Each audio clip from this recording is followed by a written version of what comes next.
in their homes or backpacks or in their briefcases. And I have it right here in my pocket. Here it is.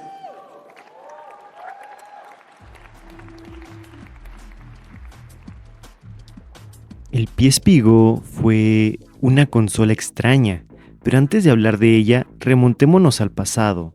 Todos sabemos que Nintendo siempre fue la compañía líder cuando de consolas portátiles hablamos, ya que prácticamente la historia de las consolas portátiles se hizo popular gracias a Nintendo. En 1989, con el lanzamiento de la Game Boy, una consola que revolucionó la industria al permitir a los jugadores llevar sus juegos a todas partes. Si bien ya habían otras consolas que hacían esto, fue la Game Boy que lo revolucionó.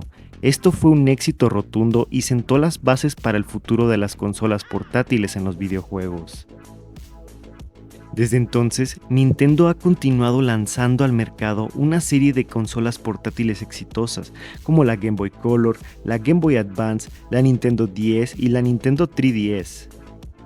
Sony se daría cuenta rápidamente del éxito y la popularidad de estas consolas, ya que en su primer intento lanzó al mercado la Pocket Station, que fue un dispositivo de juego portátil lanzado por Sony en 1999, como un complemento para la consola original PlayStation.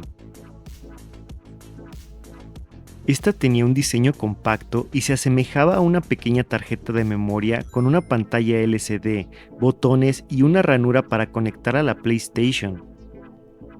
La principal función de la Pocket Station era la de una tarjeta de memoria mejorada, ya que podía almacenar datos de juego y partidas guardadas. Sin embargo, lo que la diferenciaba de otras tarjetas de memoria era su capacidad para jugar juegos independientes en la propia Pocket Station. Aunque la Pocket Station generó cierto interés inicial, su éxito fue limitado y su disponibilidad fuera de Japón fue bastante limitada. Sony dejó de producir la Pocket Station en el 2002, pero con esto ya daba de qué hablar y se acercaba cada vez más a su intento de lanzar dispositivos de juego portátiles.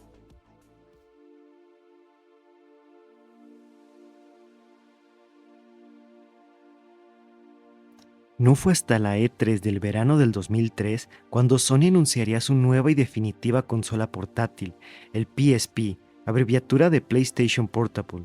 La consola presentaba una pantalla de alta resolución y un potente procesador, lo que permitía a los jugadores disfrutar de gráficos impresionantes y juegos de alta calidad en movimiento. Además de los juegos, el PSP también ofrecía la capacidad de reproducir música, ver videos y navegar por internet. Y sin embargo, el aspecto más destacado y fuerte del PSP fue su amplia biblioteca de juegos. Se lanzaron numerosos títulos populares exclusivamente para el sistema, incluyendo a la serie God of War, Metal Gear Solid, Monster Hunter, Grand Theft Auto y muchos más. Todo esto posible por sus discos UMD, que era un tipo de disco óptico desarrollado por Sony, que podía contener de 900 MB de datos hasta 1,8 GB en doble capa. Además de los juegos, el PSP también ofrecía funciones multimedia, como reproducción de música, videos y visualización de imágenes. Esto amplió su utilidad más allá de ser simplemente una consola de juegos y atrajo a personas interesadas en el entretenimiento multimedia.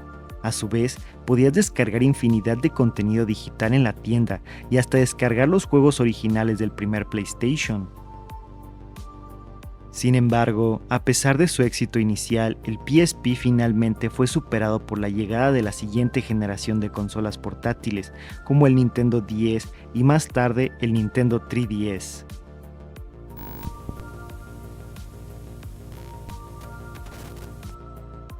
Sin embargo, esto no se quedaría así por parte de Sony, y fue cuando el PSP Go fue lanzado al mercado en el año 2009, una versión renovada de su popular consola portátil, el PSP. A diferencia de su predecesor, el PSP Go no contaba con una unidad de disco UMD y en su lugar apostaba por la distribución de juegos exclusivamente en formato digital.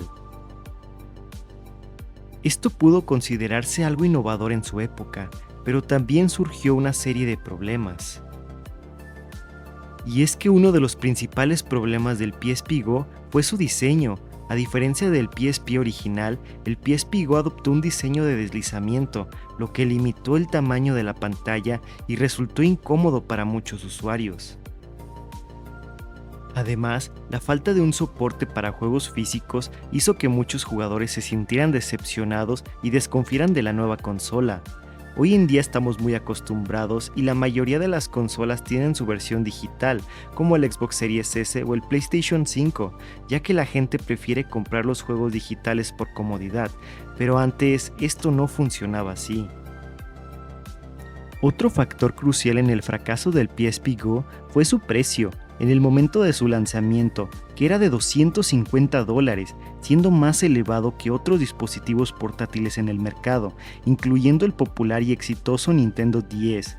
Esto lo convirtió en una opción poco atractiva para los consumidores que buscaban una experiencia de juego portátil asequible. Y no hablar de los smartphones y tablets, que tomaban cada vez más popularidad y a diferencia de estos dispositivos ofrecían experiencias de juegos similares y tenían un mayor atractivo para un público más amplio, debido a su versatilidad y funciones adicionales. El PSP Go también se enfrentó a varias limitaciones técnicas. Por ejemplo, la capacidad de almacenamiento interno era relativamente pequeña, lo que dificultaba la descarga y almacenamiento de juegos digitales. Además, muchos jugadores se vieron frustrados por la falta de retrocompatibilidad con los juegos del PSP original, lo que redujo aún más su atractivo. Y realmente me hubiera encantado hablar de la gran colección de juegos que tenía esta consola, pero aparte de que son pocos, también son horribles. Con tan solo unos pocos destacables, como lo fue God of War, Dragon Ball, Little Big Planet y poco más.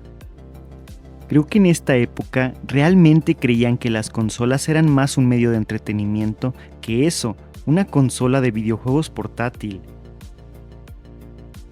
A pesar de las expectativas iniciales, el PSP Go no logró ganarse el favor de los consumidores y finalmente se convirtió en un fracaso para Sony.